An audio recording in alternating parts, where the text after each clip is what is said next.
Alright, so I've got several fans going in the background, so there may be a bit of background noise, unfortunately. I've tried switching over to wireless microphone, however the fans then cause electronic noise, which messes up the signal, which drops the audio, and it's not worth the risk. So we're going to stick with regular microphone for now. Where are we at? It's been a couple days since I worked on this. Saucer is fully sealed up and ready to go on the neck. I don't know that I'm ready to attach the neck to the saucer though. What I'm probably going to do is attach the pylons to the bit here, then do those three together, then put the bottom on. Or some other way, we'll see. Either way, those go off to the side for the moment. Now, on this pylon, I've shown you option 1 for lighting it, which is, let's take all the parts off on the tape here. There we go. And look at the proper side. So option 1, which is the easy one, is simply slap down a bit of LED tape on the back side of the grills. Strip the wire so it's down to bare so it doesn't cast any color. You can put a little bit of sprue or clear plastic underneath the LED tape at the ends to help keep the tape above the surface. Cast a little less shadow, but not too much. Then potentially you can solder the LEDs that are going point forward and backward to one of the points on the LED tape. And what I demonstrate here on the second version is wiring way into the back of that one there, so it's got full long legs as opposed to something that's crimped up like this. The downside to this version is that it's a little roomier. Even though the LED tape is the same length, it takes up more room because the 10mm LEDs can't sit above the middle of a plane. They have to go with it. But that's not too much of a problem. I still have to frost this LED before we put it in, but essentially with a flexible background, this LED is going to hit against the back, so you want to make sure that that's going to be as flush and pointing true as possible before you seal it up. Initially I considered that the posts would come through here, which was not counting the LED length on the back there. So those got shifted off to the side, and that's if you want to make it parallel to this angle.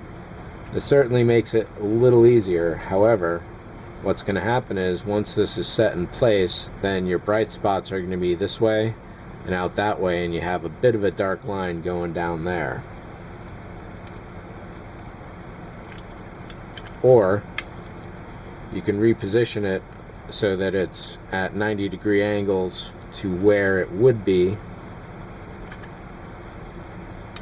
Well, maybe not 90 degrees, however, offset it that 30 degrees or so that it's pointing straight out the sides, which means you might have to install this into the hull to get the proper alignment.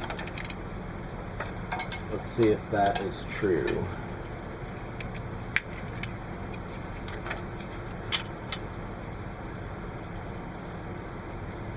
Yeah, this would be impossible to, or at least near impossible to set up so that it's sitting at exactly the proper angle.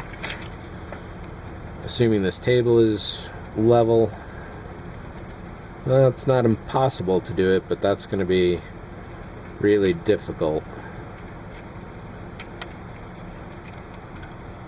And then sealing it into place afterwards, nah, not worth it.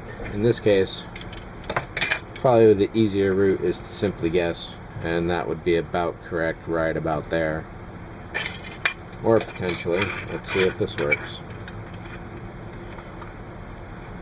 This is certainly going to give you a close enough approximation. Yep. That's good, right about there, I think. But doing this means you still got to aim the LEDs. Technically they're aimed for being listed like this. So if it's aimed If you've got it leveled like this, this creates a shadow along the seam. Whereas if you have it like this, I expect the lights should be less obvious. So being happy with this angle right here, let's take this out and dab a little super glue down. I'm just doing a few dots here and there, so it's not completely impossible to rip out or modify along the length if needed.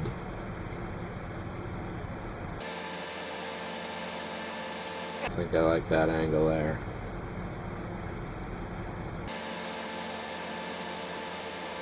And now that I'm looking at it in place, probably the better idea,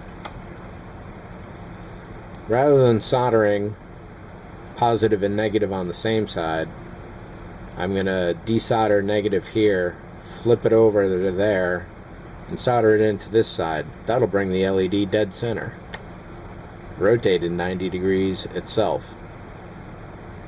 So let's fire up the soldering iron, because I definitely want to do that.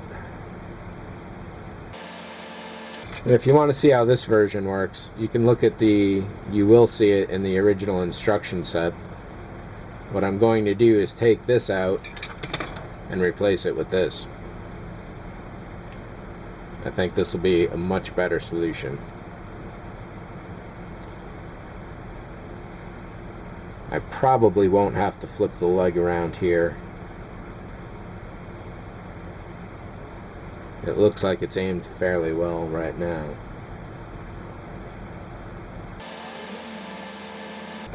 And that is still nice and trim inside the shell. So I do have to sand. Oh, is that not too bad a fit? Not too bad a fit. Now let's see how this looks. So obviously the frosting is still necessary on this, and I think flipping it over to the negative side will help out. I can see individual LEDs in here. That's too bad. That's pretty well aimed. And here there are no individual LEDs.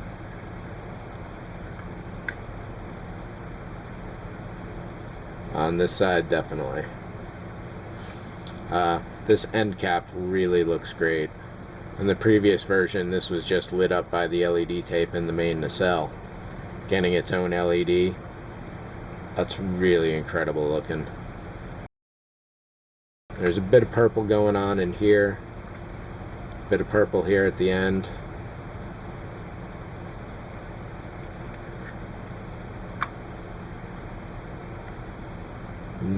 Bit of purple in here as well.